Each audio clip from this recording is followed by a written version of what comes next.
Wait, let me check. Okay, yes. Hey everyone, how's it going? I've been wanting to make this video for so long, you have no idea. So we're gonna talk today about, drumroll, my healing journey.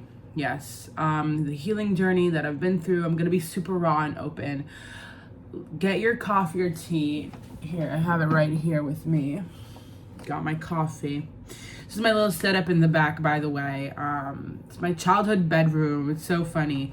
But I have a desk right here, and I have the map of the world, which I love, and a beautiful tree right there. So yeah, this is going to be a conversation, very just raw and authentic.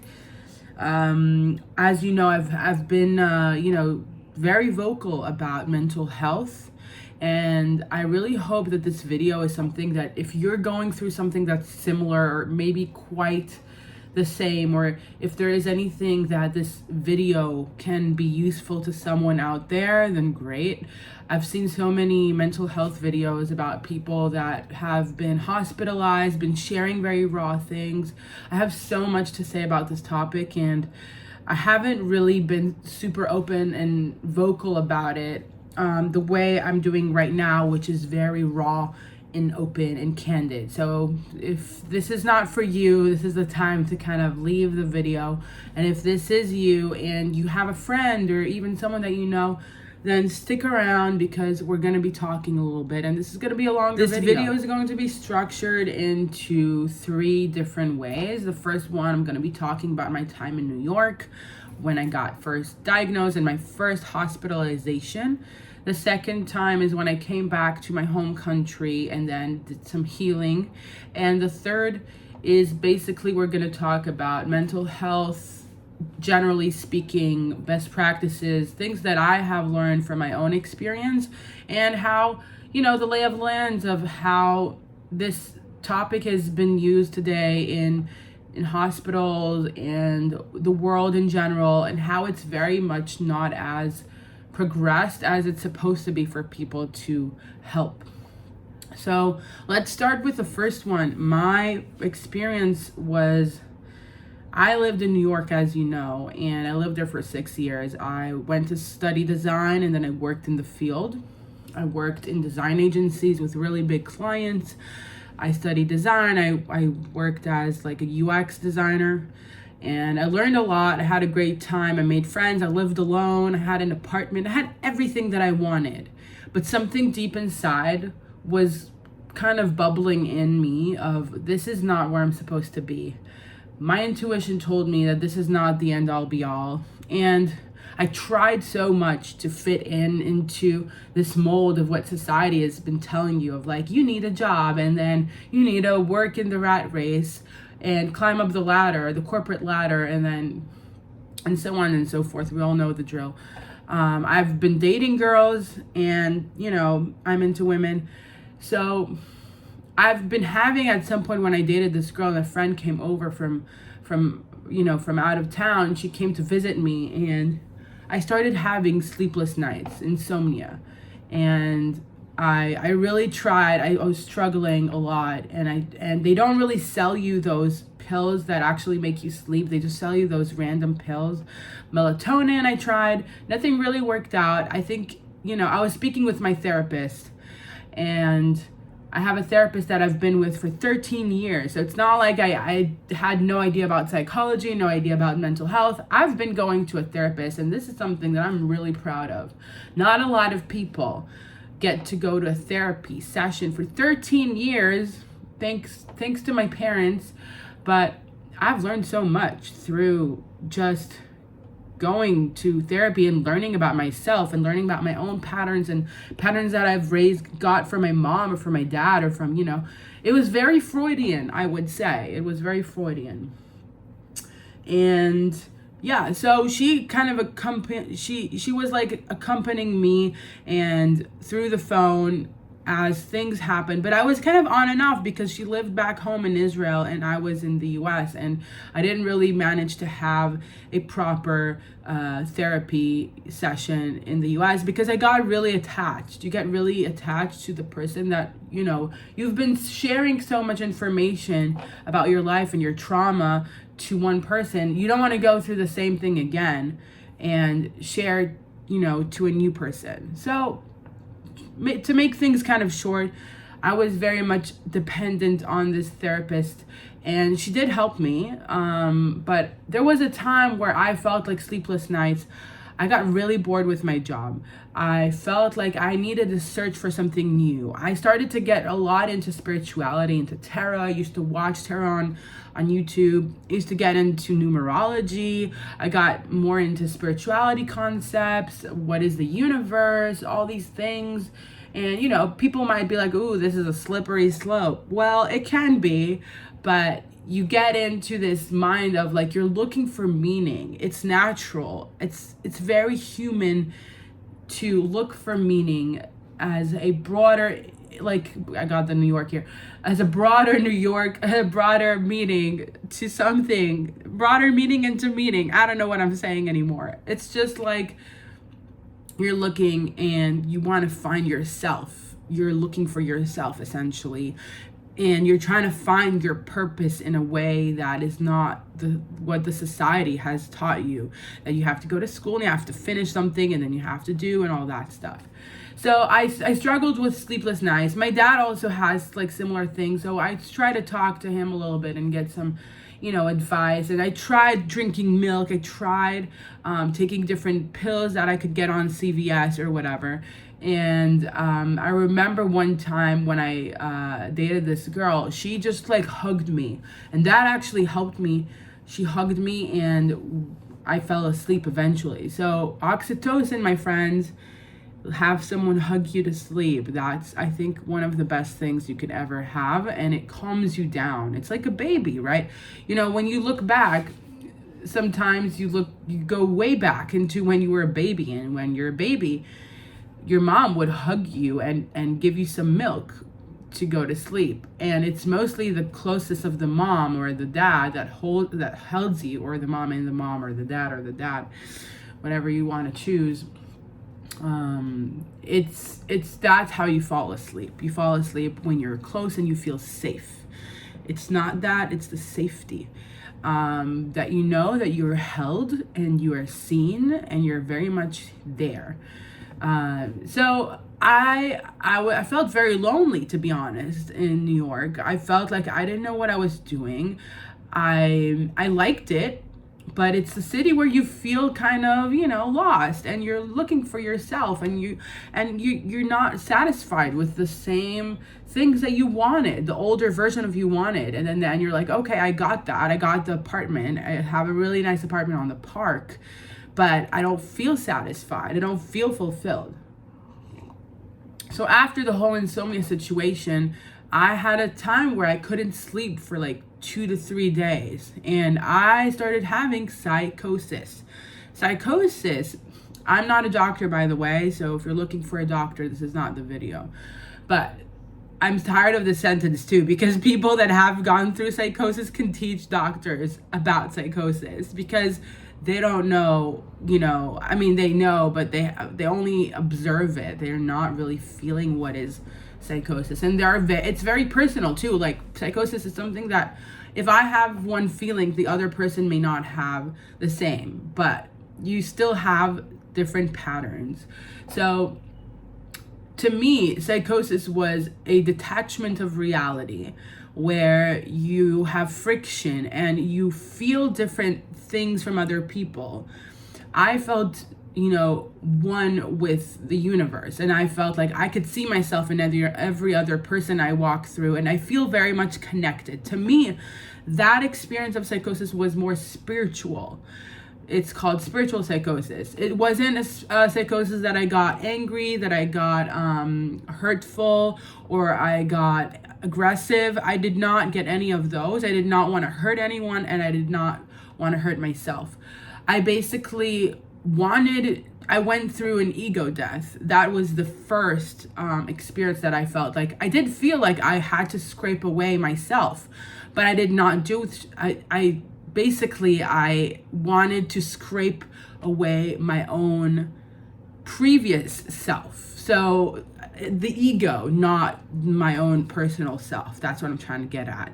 So you can get into extremes. I'm not saying you can. That's why you should go probably to the hospital, but I'm not going to talk now at this point about the care that you get in the hospital, because you do need help.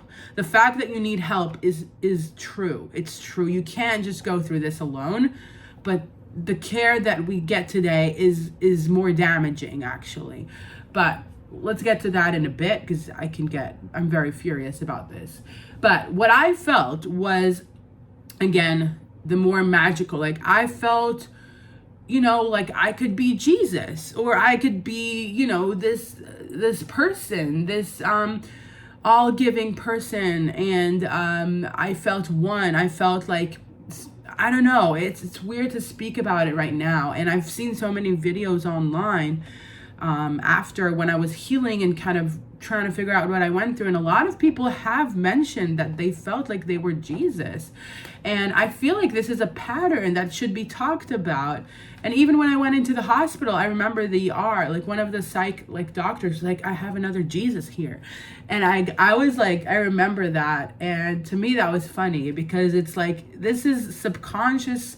It's a collective subconscious concept of feeling like you are a savior. It's the hero complex. And this is where Jung comes in.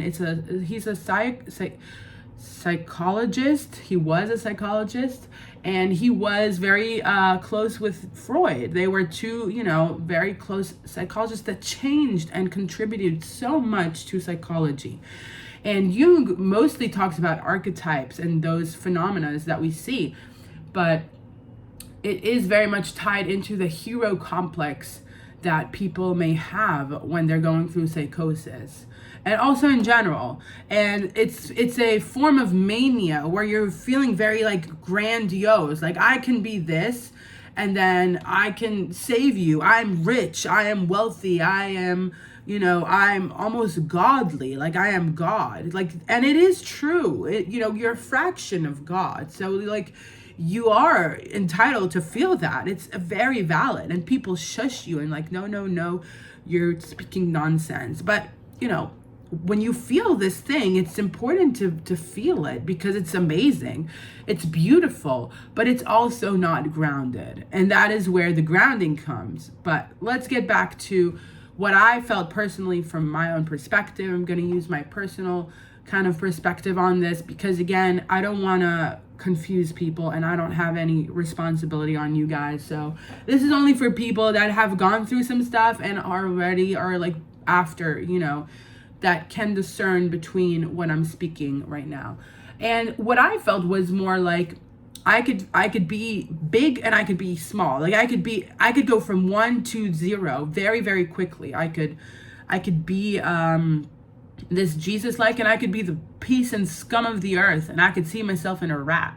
Like, that's how I felt. I felt like I could go from 0 to 100 very, very quickly in my mind. And it just felt very strange, because it was my first time experiencing it. And it's like I had a huge ego, and I had to let go of it, and I had to kill it in a sense. I mean, not kill it, but I had to basically like let it go. And that's the main thing, letting things go.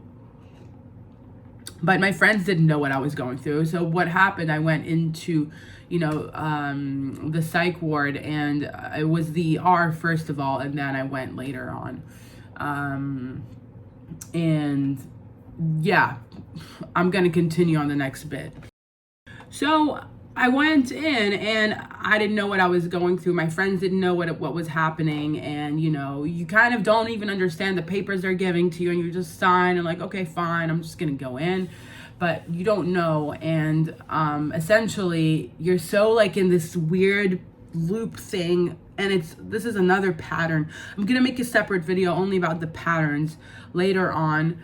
But it's mostly, I felt very loopy, and I felt like there is something very strange going on, and I was in psychosis. I also didn't sleep for like 3 days, and that's a long time, and I have all this energy around me and all this baggage that I had to let go of, and I just felt one with everyone. I didn't want to hurt anyone. I didn't want to do anything. I felt connected. That's what I felt. I felt connected. I felt connected to every person, to people, and it's scary because even that could be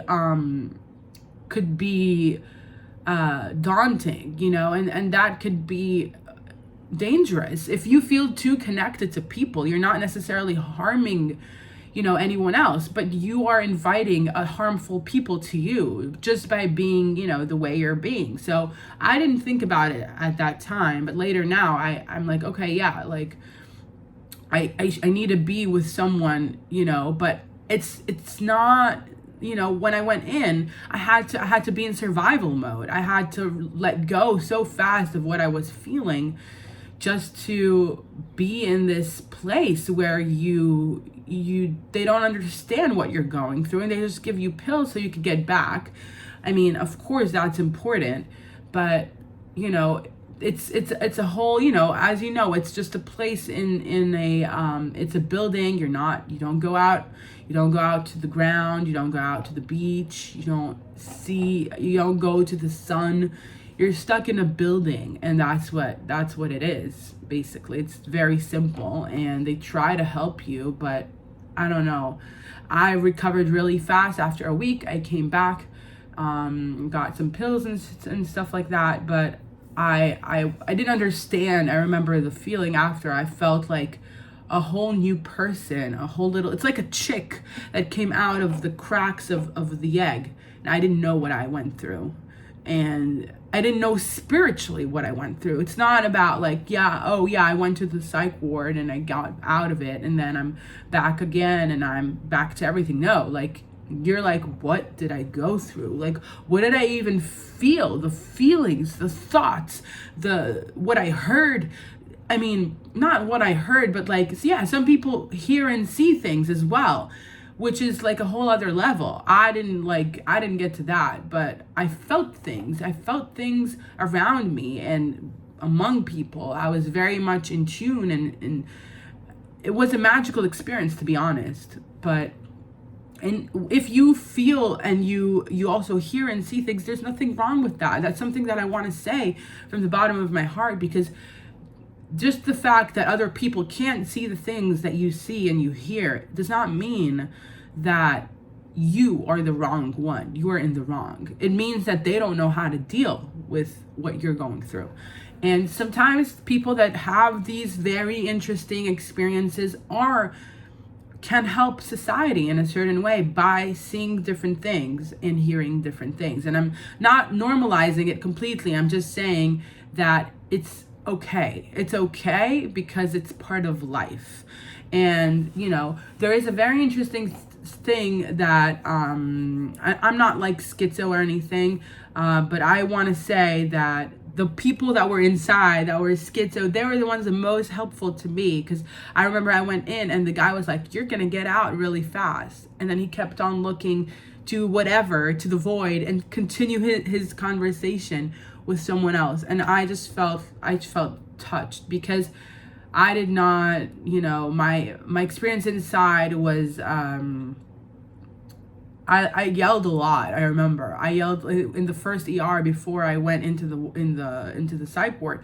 There's an ER, and it's a terrible place. It's a little room, or like a corridor, and there's nothing more trippy than being in a corridor, because it's a small place and all you do is go back and forth, and it's very small, and it's I don't know. We're gonna get to that, but it's just speaking about this is and to be in this point right now that I can speak about those things is a lot. So let's wrap this up, because I can make more videos about this that are more, leave a comment below if you want me to make different videos around patterns. I have learned so many patterns around those thinking and thoughts that people feel. And then I got out. I was in denial probably after, and I did not understand. I had a new therapist that I was going through, but it was not easy for me to regroup. It took me a while. It took me a few months to kind of get back to my actual self. I tried looking so hard and asking different therapists, but no one really gave me the proper answer, and it didn't even diagnose me. I didn't even get a pure diagnosis. I mean, they wrote something, but I didn't even look at the papers. I was so in trauma after what I went through. No one really talked to me after and said, hey, this is what you have. No one really summarized. They just summarized the pill part. That's what makes me so crazy, and like, not crazy. I am crazy. I don't care. I'm just saying it makes me furious, because the most important thing you're giving is just the pills. The person wants to know what they've been through. And yeah, you can't really do this after a week, but people need to understand. And there was a point where I didn't have pills. I had to go back again just to kind of get the pills again. So I just want to show you how the whole system is broken and wrong, and I had to wait to get a new therapist, but no one would call me. I signed up, no one really showed up. It was terrible, and the psychiatrist that I had was only on phone, so I could not even see her and see if I want to share all my information with someone on the phone that I never even watched before. So this is how broken the system is. And imagine the people that don't even have a family, don't even have a support system, and are like on the streets and homeless. Yeah, okay. So